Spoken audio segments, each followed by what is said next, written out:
Auzubillahiminash-shaytanir-rajim. Bismillahir-rahmanir-rahim. Assalamu alaikum and good morning, dear students. Today is 17th of December and the day is Thursday. As you know, this is our fourth lecture for science and we were studying about sound. In the previous lecture, we studied sound. Page number 98, please. Open page number 98 and I hope so that जो मैंने आपको बताया था I told you to make a mind map and write difficult words और मैंने आपको ये भी कहा था कि आपने ये बाकी जो रह गया चैप्टर वो भी पढ़ना है. सो स्टार्ट करते हैं. हम पेज नंबर 99 पे हमने स्टार्ट करना था. पेज नंबर 98 तक पढ़ लिया था हमने. स्पीड ऑफ साउंड पढ़ा था. अब now we are going to start sound waves in a vacuum. Vacuum means no matter exist. जहाँ पे कोई मैटर एग्जिस्ट नहीं कर रहा वहाँ पे ना सॉलिड है ना एयर है, गैसेस है, ना ही आपके पास लिक्विड है. वैक्यूम है एक. तो वहाँ पे साउंड कैसे ट्रेवल करेगी? साउंड डज नॉट ट्रेवल क्योंकि sound is the type of energy which needs a material medium. कोई भी मटेरियल मीडियम उसको चाहिए सॉलिड, लिक्विड या गैस अपने आप को ट्रांसफ़र करने के लिए. लेकिन अगर वैक्यूम होगा तो साउंड ट्रांसफ़र नहीं होगा. ये sound waves in a vacuum देखें. Method: lower a clock in a bell jar. ये इस तरह का एक जार ले लें. ये साइड पे बना हुआ है 99 पेज के ऊपर. उसके अंदर एक आप बेल हैंग कर दें. Close the mouth of the jar. ऊपर से उसको कॉक के साथ बंद कर दें with a tight fitting cock. Tight fitting वाला cock. Since the flask has air in it you will hear the clock ticking. When the air has been pumped out of the flask, the sound stops. Even though the clock is still ticking, sound waves cannot be made if there is nothing to be compressed or stretched. Compression और rarefaction की वजह से sound आपको पता है waves travel करती हैं और साउंड जनरेट होती है, ट्रेवल करती है. अगर आप उसके अंदर से एयर रखें तो वो बेल चलती रहेगी. आहिस्ता आहिस्ता एयर सक करना शुरू कर दें वैक्यूम के थ्रू, वैक्यूम जनरेट करें तो आहिस्ता आहिस्ता क्या होगा, एकदम से ऐसे ड्रॉप होना शुरू हो जाएगा साउंड. साउंड ड्रॉप होते होते जब पूरा वैक्यूम हो जाएगा उसके अंदर तो साउंड आपको आएगा ही नहीं, इतना नीचे चला जाएगा. Characteristics of sound. Characteristics of sound देख लेते. Musical instrument make sounds which are pleasing, जो कि प्लीजिंग होती है. If you strike a drum gently it makes a soft sound. If you hit the drum harder you hear a louder sound. The loudness of a sound depends on the amplitude of the vibrating body. अब क्या होता है, कहते हैं sounds produce होती हैं. आप drum के ऊपर प्यार से हिट करोगे तो सॉफ्ट सा साउंड आएगा, ज़ोर से हिट करोगे तो लाउडर साउंड आएगा. तो लाउडनेस जो है साउंड की एक करेक्टरिस्टिक है. लाउडनेस या लोनेस कैसे होती है साउंड में कि आप किस लेवल के ऊपर उसको स्ट्राइक करवा रहे हैं, मतलब कि उसका एम्पलीट्यूड कितना है. एम्पलीट्यूड होता है मेन पोजीशन से मैक्सिमम जो एक्सट्रीम पोजीशन है वहाँ तक का डिस्टेंस किसी भी वेव का. तो वो कितनी आपने जब जोर से ड्रम मारेंगे डेफिनेटली वो ज़्यादा दब के बाहर आएगा. तो वो जब ज़्यादा दब के आएगा तो उसका एम्पलीट्यूड बढ़ेगा. एम्पलीट्यूड बढ़ेगा तो वो साउंड ज़्यादा होगी. If the amplitude is larger, the result will be a loud sound. अगर amplitude ज़्यादा होगा loud sound आएगी. The loudness of sound also depends on the surface area of the vibrating body. और surface area पे भी depend करती है vibrating body, जो vibrate कर रही है body उसका surface area कितना है. A small drum will produce a softer down sound than a big one. जो छोटा ड्रम है वो एक सॉफ्ट साउंड बनाएगा बजाय इसके कि बड़ा ड्रम वो बड़ा बड़ा दुम दुम बेस में बज जाओ. As sound waves spread in all directions, sound wave her direction में जाते हैं. They become weaker. Her side पे जाएंगी तो वीक हो जाएंगी. Hence, if we stand near a vibrating body, we will hear a louder sound than if we are standing away from it. For example, if at a concert you stand near the speaker, the sound of music coming from the speaker vibrating body would be deafening. However, if you move away from the speaker, the sound would start mellowing down in your ear. अब क्या होता है कि वो एक example दे रहा है कि आप एक कॉन्सर्ट में हो आप स्पीकर के जितने करीब होगे वहाँ वाइब्रेशन साउंड का उतना ज़्यादा होगा, कॉन्ट्रैक्शन कंप्रेशन और रेयरफेक्शन उतने ज़्यादा होंगे। तो आपको ऐसा लगेगा कि आप बहरे हो जाओगे, ठीक है ना, आवाज़ की वजह से। तो जैसे ही आप you will start moving forward, मतलब कि वहाँ से दूर आप जाना शुरू हो जाओ, तो you will feel very comfortable and you will hear the pleasing sound. आपको एक अच्छा साउंड महसूस होगा जो कि आपके लिए बड़ा प्लेजेंट होगा और आपको अच्छा लगेगा। Another quality of sound is the pitch. एक और क्वालिटी है साउंड की जो कि पिच है, कितनी श्रीक या कितनी श्रिल साउंड आती है। Shrill sounds have a high pitch like woman. लड़कियां जो हैं या वुमन जो है उनकी साउंड हमेशा हाई पिच होती है, ठीक है, वो नेचुरली होती है। वो श्रिल साउंड, बारीक सी साउंड आपको हाई पिच टोन में मिलेगी। While flat sounds have a low pitch. वहाँ के उसके मुकाबले में मर्द जो है, मर्द की थोड़ी बेस वोकल्स होते हैं और वहाँ उनकी पिच लो होती है और उनकी श्रीक साउंड नहीं होती, इतनी श्रिल से साउंड नहीं होती। A pitch of a sound depends on the frequency of the sound waves produced by the vibrating body.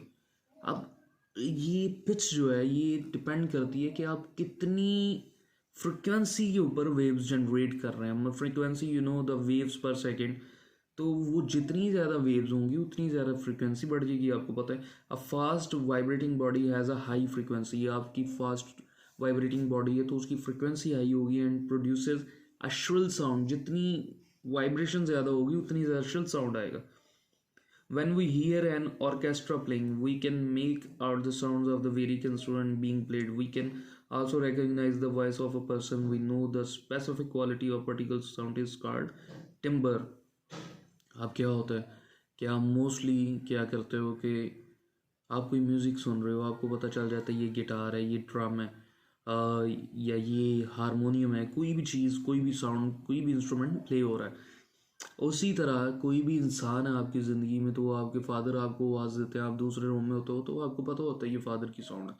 उसी तरह मदर की, तो ये एक क्वालिटी है, टिम्बर इसको कहते हैं, जिससे आप डिस्टिंग्विश करते हो कि यार ये किसकी साउंड है, ये मैं जिसको जानता हूँ, जिसको जानते होते हो आपको उसकी आवाज़ डिफरेंट लगती है, ठीक है। Timbre is the combination of sound waves of different frequencies. ये कम्बिनेशन है डिफरेंट फ्रिक्वेंसीज के साउंड का which collectively make up the voice of a person और the sound of a musical instrument. किसी भी इंसान की वॉइस बनाता है वो, या म्यूजिकल इंस्ट्रूमेंट की वॉइस बनाता है through combining the frequencies different vibrations in tubes. Tubes के अंदर फ्रीक्वेंसी कैसे बनती है? And air vibrating inside a closed और an open tube can produce a musical note. This fact is used in flutes and other wind instruments. अब क्या होता है, एक एयर वाइब्रेट कर रही है किसके अंदर, किसी ट्यूब के अंदर, गोल सी ट्यूब है उसके अंदर वाइब्रेट कर रही है, तो वो म्यूजिकल नोट्स निकालती है। आपने अक्सर सुनी होगी, उसको फ्लूट कहते हैं। और बांसुरी होती है, ऐसे वो पेंसिल की तरह ही होती है, ऐसे वो बजाते हैं, साथ ऐसे ऐसे करते हैं, मुंह से हवा ब्लो करते हैं और आगे से वो नोट्स करते हैं और बड़ी वो प्लीजिंग होती है, बड़ी खूबसूरत साउंड आता है उससे। वो कैसे आता है कि एयर जाती है तो एयर वाइब्रेट करती है, तो वो जहाँ जहाँ से उठाते हैं तो वहाँ से वो नोट्स आना शुरू हो जाते हैं। In a simple flute the air blown into the mouthpiece hits a sharp wedge which breaks up the air flows and makes some of the air inside the tube vibrate. Some of the waves produced will fit the length of the tube properly. These waves come out of the tube in the form of notes, जो मैंने आपको बता दी है कि इस तरह जाती है और वो वाइब्रेशन शुरू हो जाती है और वहाँ से आ जाती है। और अनकवर भी उसने लिखा हुआ, uncover the holes in the fluids in order to change the length of the tube. वो लेंथ ट्यूब की चेंज करते हैं कि यहाँ से हवा निकालें या यहाँ से निकालें, तो वो डिफरेंट साउंड्स आती हैं। Echo, an echo is the reflection of sound waves. Echo आपने सुना होगा, एक इंसान बोलता है कोई भी नाम तो वो 2-3 सेकंड ऐसे चलता रहता है, वापस आता रहता है, उसको इको कहते हैं। तो ये रिफ्लेक्शन ऑफ साउंड है। When sound waves hit a hard surface, कहते कोई भी हार्ड सरफेस पे जब टकराती है sound wave, they are reflected back after a short while. वो थोड़ी देर बाद रिफ्लेक्ट बैक होती हैं, वापस आती हैं। This is called an echo. इसको क्या कहते हैं? हम इको कहते हैं। If you stand in an empty hall and shout. आप खाली घर के अंदर बोले हैं, मतलब कि जहाँ सोफाज वगैरह ये ना हो, तो आप रूम के अंदर आप जब बोलेंगे तो वो दीवारों पर टकरा के वापस आती है साउंड, आपको इको सुनाई देगा उसका। If you stand in an empty hall and shout, you will be able to hear your own voice repeated following a short interval. वो वापस आना शुरू हो जाएंगे. Echo sounders are used in ships to measure the depth of the sea underneath them. Echo sounders use होते हैं सी के अंदर, ताकि वो सी की डेप्थ फाइंड आउट कर सकें. An echo sounder sends bursts of sound waves to the seabed. Then it measures the time the echo takes to return. If the sea is deep, the echo takes a longer time to return. अगर सी deep है तो वो ज़्यादा देर लगेगी उसको वापस आने में ऊपर. Bats can find their way in the dark by producing sounds of high frequencies which strike objects and are reflected back. Bats कैसे देखती हैं रात के टाइम? वो ऊंची हाई फ्रीक्वेंसी साउंड्स निकालती हैं, वो साउंड जाके टकराती है ऑब्जेक्ट पे, वापस आती है, उनको सुनाई देती है, उनको पता चलता है ये ऑब्जेक्ट है यहाँ पे. This method of detecting obstruction is called echo detection. इसको ये डिटेक्ट करने के मेथड को हम कहते हैं echo detection. Our radar works rather like an echo sounder. जो रेडार है वो इको साउंडर की तरह वर्क करती है, accept that microwaves are sent out rather than sound waves. These microwaves are reflected by the aircrafts. The longer they take to return, the further away the aircraft. अब end पे आपके पास आ गया साउंड पोल्यूशन. ये नीचे how an echo sounder works भी बना हुआ है. साउंड है, इको है, टकरा रही है जाके फिर वापस जा रही है. ठीक है जी. Sound pollution. साउंड पोल्यूशन क्या है कि आप हॉर्न सुनते हैं, आपके सर में दर्द शुरू हो जाती है. कोई भी ऐसी चीज़ जो आपको मेंटली डिस्टर्ब कर रही है, कोई भी ऐसी साउंड जो आपको डिस्टर्बेंस क्रिएट कर रही है, दैट इज़ साउंड पोल्यूशन. वो चाहे कोई मशीन का साउंड हो, कोई भी स्क्रैचिंग हो, स्क्रैचिंग से अक्सर कोई चीज़ रब हो रही है, कोई दरवाज़ा, ये कोई भी चूं चूं के ऐसे आवाज़ आती है, बंदे को बहुत मेंटली टॉर्चर होता है, इंसान को गुस्सा चढ़ता है कि यार ये क्या साउंड है. ठीक है. तो pleasant sounds are musical as the changes in the frequency and amplitude of their waves is regular and gradual. Irregular and abrupt changes in the frequencies and amplitude of sound waves produce. Abrupt एकदम से frequency में या amplitude में change आ जाना, वो noise generate करता है. Noise is a form of pollution. Noise एक pollution का form है. It can cause headaches. Sir दर्द शुरू हो जाती है, headache आपको हो जाती है. A very loud sound like an explosion can cause the eardrum to split. बहुत हाई जो साउंड आएगी तो वो एयर ड्रम को स्प्लिट भी कर सकती है, फाड़ सकती है. Causing pain and deafness. आपको बहरा कर सकती है, आपके कान का पर्दा फट सकता है. People who work in noisy factory for long period में also suffer from loss of hearing. जो हाई साउंड वाली फैक्ट्रीज के अंदर काम करते हैं लोग ना, उनका भी एक वक्त आता है कि उनको सुनना बंद हो जाता है. So this was it. I hope so that you understood my lecture and try to revise it, read it. इसको पढ़ें, इसको अंडरस्टैंड करें. इंशाल्लाह आप अंडरस्टैंड करेंगे, then we will be able to, मतलब कि हम हमारे लिए अच्छा है ना. अब देखें, आप अच्छा अंडरस्टैंडिंग करेंगे तो आपके कॉन्सेप्ट क्लियर होंगे. अगर आपको कोई चीज़ नहीं समझ आती, आप पूछिए मुझे. Daily watch my lecture. आप रोज़ देखा करें, मैं लेक्चर्स देता हूँ. मैं इवन आपको आज मैंने इंग्लिश के भी कुछ लेक्चर सेंड किए हैं जो कि एक एक्टिव पैसिव वो टेंसेस के लिए थे. So fill in the blanks हम कर लेते हैं. To and fro moments of a pendulum are called oscillation. Oscillations कहते हैं उसको.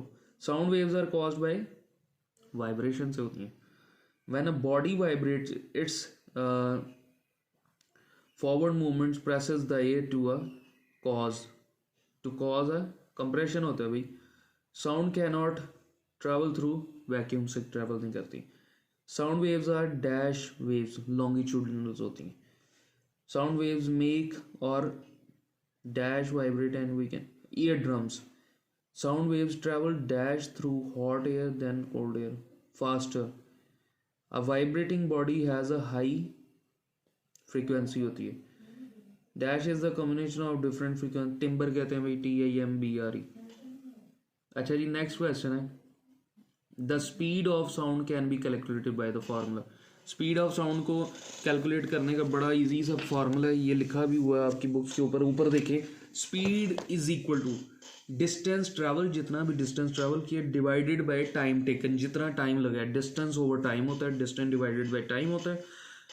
रॉकेट है, हमने इनकी निकालनी है, डिस्टेंस ट्रैवल कर रहा है वो 900 और टाइम टेकन है 3 सेकेंड। 900 मीटर 3 सेकेंड में गया, वो 900 को 3 से डिवाइड करेंगे तो 300 आता है, तो आप लिख देंगे 300 मीटर पर सेकेंड। पर सेकेंड को दो लिखने के तरीके, एक जिस तरह ऊपर डिस्टेंस ट्रैवल्ड और स्लैश ऐसे स्लैश लगी हुई है और आगे टाइम टेकन लिखा है, उसी तरह लिख दें 300 m small m metre slash, ये मैंने आपके लिए फाइंड आउट किए थे, ये देख लें स्लैश, ये देख लें अगर आपको नज़र आ रहे हैं यहाँ पे, ये देखें मीटर पर सेकंड, ठीक है। और एयरक्राफ्ट 1000 किया उसने 2 सेकंड में, तो डिवाइडेड बाय 2 करेंगे तो 1000 डिवाइडेड बाय 2 होता है 500 मीटर पर सेकंड। बुलेट 100 चली है 0.5 सेकंड में, तो 200 मीटर पर सेकंड हो गया। अगर आप डिवाइड करेंगे तो आप डिवाइड करके देख लें, यही आएगा। मीटियोराइट 3000 चला है 1 सेकंड में, तो ये बनेगा 30,000 30,000 मीटर पर सेकंड। कहता है if the speed of sound in air is, अगर एयर के अंदर साउंड की स्पीड जो है 330 मीटर पर second, which of the above are travelling faster than sound. अगर स्पीड ऑफ साउंड है 300 मीटर पर सेकंड, तो दो चीज़ें ही चल रही हैं ज़्यादा, 330 मीटर पर सेकंड है साउंड की एयर में, तो इससे तेज़ क्या चीज़ें चल रही हैं। एक मीटियोराइट चल रहा है, ये जो 30,000 किलोमीटर 30,000 मीटर पर सेकंड चल रहा है, और एक एयरक्राफ्ट है जो 500 मीटर पर सेकंड चल रहा है। ये दो हैं, aircraft and meteorite. If the speed of sound in air is 330 metre पर second, how far does sound travel in, 1 second में कितनी चलेगी। 330 को 1 से डिवाइड करो, 330 चलेगी, 330 मीटर लिख दें। 2 सेकंड में करें, इफ द, अच्छा how far does sound travel, एक डिवाइड नहीं मल्टीप्लाई करना है, 1 सेकंड में कितना चलेगी, उसने पहले ही सेकंड बताया हुआ है कि पर सेकंड इतनी है, 1 सेकंड में चलेगी 330 metre,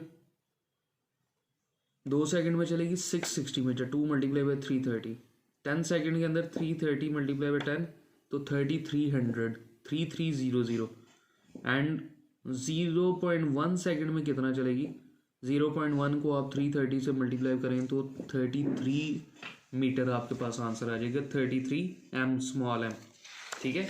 so students, this was it for today. इंशाल्लाह in the next lecture we will do the exercise of this chapter. Till then, kindly do this book work and kindly send me the pictures for that you have done in your notebooks.